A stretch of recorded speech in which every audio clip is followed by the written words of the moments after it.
Rope. Let's just get right into it today because we are joined by the one and only Tricia Lee. Hi guys. I'm like stumbling over my words here at the beginning of the show. How are you? I'm great. How are you? Welcome, welcome. The Queen of Brooklyn is in the house. The I'm qu here. the Queen of Manhattan now also. Listen, season two, Owning Manhattan. Here we are. Season one came out. They dropped it. It was such a huge success. You guys were on the top of every chart possible. Like, how is season two different for you? I think it's so different for so many different reasons, but primarily, I feel like I found my groove now. This world was very new to me when I started. I I just didn't have any ambitions or intentions of being on TV. I always felt like I heard that a lot, like every day since I've had my license, every day I've heard, you need to be on TV, you need to be on TV. But I didn't ever like really think about it or see it. So it was very new. And so I had to get very accustomed to walking around with 13 or 14 people, you know, and doing what you do and the way that you do it. And really also being authentic to the people that you know, because the people that I'm in these scenes with, those are my real relationships on and off camera.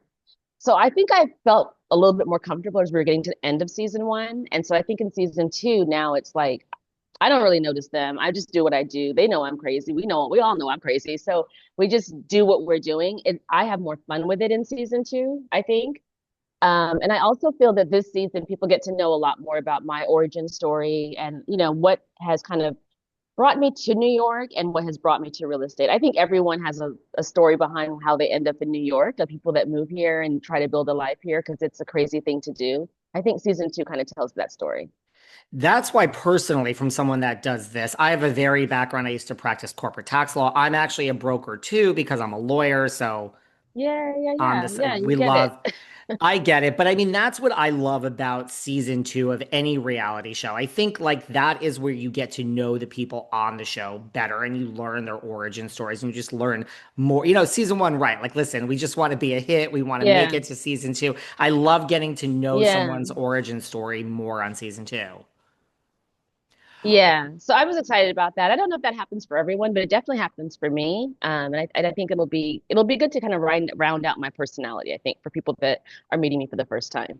You were in beauty before this. Shout out to Polish Bar. How did you go from that to real estate? It was such a like logical business transition. I was running multiple small businesses in and around Brooklyn. And I was very new to doing that 2 or 3 years before I realized the real money was in owning the buildings. I was like, oh, I've got this all wrong. So I started to pay attention to that. Sorry, that's Peanut, and he has a lot to say. I started paying attention to that. One of my clients became one of my best friends. She was a real estate developer. And I think having that influence as a young woman developing real estate in this prominent neighborhood definitely left its impact on me. And every day she would just be like, Tricia, you'd kill it in real estate. Like, I know you love beauty. I know that's your thing, but like, I'm telling you, this is what I do, and you would kill it. And I heard that for 8 years before I even got my license. Wow, what that must have been a scary thing though to go from like a business. Look, for any brick and mortar business, I think is really hard. So I can't even imagine the challenges of having Polish Bar and just anyone that does this in New York Yeah, or any of the boroughs. I think is a so really hard. hard thing. It's so hard, and I think that's why real estate was such a transition for me because I felt like such a part of the person building the fabric of the neighborhood and like building the vibe. Like we all gravitate to different neighborhoods for different reasons, but if you really look at it, you're gravitating to that neighborhood because of the services that are being offered, the amenities and the small businesses, right?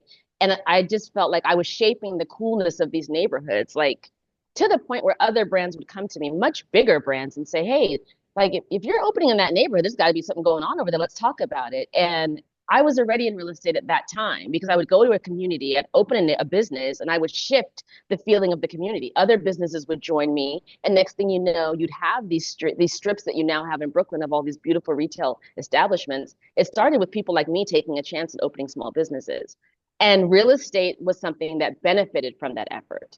And I saw that and I was like, okay, well, what's going on over there? It just was something I felt like I wasn't going to be able to do because it wasn't pretty and it wasn't, I like girly things. I like fun things. I didn't think real estate had any of that in it. So I was like, that's not going to be a good fit for me. Wow.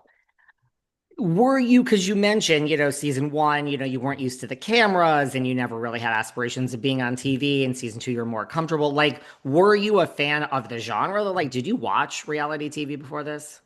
I did not. I did not at all. Like, I mean, I think in my world, I'm famous for not watching any reality TV. Like, I will not watch it. And it's just because it stresses me out. Certain types of television give me anxiety. And like, I love the show The Bear, but I feel like I'm at work when I'm watching The Bear. I'm like, oh, I, I can't enjoy this because I'm so stressed out about the deadline. And I think it's because I take my work so seriously. So reality TV to me feels like watching other people's problems. And I got my own stuff I gotta worry about. I don't need that layer of stress in my life. So I've never been a TV watcher. I used to watch the Kardashians on mute for the fashions, obviously. And then when we first were getting ready to start the show, we had Christmas break, and I watched all of season one of Million Dollar Listing with Ryan. And I felt like I had to because I'm like, I'm working with this dude. I don't even know how crazy he is. Let me like figure him out. And that was the first time I really dove into reality TV of any kind. And I've seen that in Selling Sunset. And there's another show I've seen. I can't think of the name of it, but it's just not my genre. So it's really funny that I'm actually in it now. When you went back and watched season one of Million Dollar Listing and you got to know Ryan, what were your thoughts? Did you say, "Oh my God, who am I working for?" Well, I mean, he's kind of a douche in the first season. So I was like, yeah, hopefully, like I think he's grown, but I've been around him for like, I don't know, maybe like 2 years at that point or a year and a half. And when I started with the firm, it was very small. So it was like you're in the office and Ryan's in the office and you're working with like you do work with him. And I still very much so.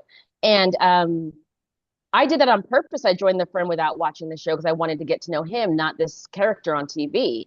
And what I found out was that not like that show, because I think he's a lot more mature now. But when you watch like the more recent Million Dollar Listing shows, he's very much that. It's the same person. Like you get the same person in any setting, I think. Did Yeah. anything shock you from watching season one, like having already known Ryan and already worked at Serhant? Yeah. You know what shocked me? Well, I can't say it shocked me because I see this in other spaces, but one thing was I didn't realize how quickly they would just like dive into things. Like, you come into work, everything is fine, and the camera's going. It's like, okay, boom. And it happens like this. Like there's no like setup, there's nothing. So I was surprised at like how quickly they just turned on cameras and started rolling. I thought it was gonna be like, okay, we're gonna meet, we're gonna have a conversation, we're gonna no. You just come in, they're like, you guys ready? You guys ready? Yeah, everyone's mic'd, and then you're just going about your day. You're gonna go get your coffee, you're gonna go bitch at the sales manager about something that you don't like whatever it just is. And the more they trust you and the more that they have gotten to know you, the more they just let the cameras roll. So I was really surprised by that process. And I'm always surprised at how quickly he changes hats. Like he's able to change hats in like a point one of a second. And that's a lot of the reasons why I decided to join the firm because I felt like that was something that could really develop me as a leader and as a manager was being able to jump into those different lanes so quickly and shift. And I've been getting better at it because I think I have like a really good example and I'm forced to do it every day. How has it been since season one came out? Like, has it been, I could see from a real estate point of view, I could see all the real estate shows being like a double-edged sword, right? Like, it gets your name out there, and people are like, well, I'm going to work with her. I'm watching her on TV, even though, and then I could see certain clients being like, it's a fine, right? It's not Yeah. housewives. So I could see clients being like, this is a real transaction. I don't want my agent broker acting that way. Not that you've done anything that would warrant Yeah, that, but yeah. like, how has it been since season one has actually come out? Well, I think one, some people do things that would warrant that response. I definitely had clients that would tell me this cast member cannot walk into my property.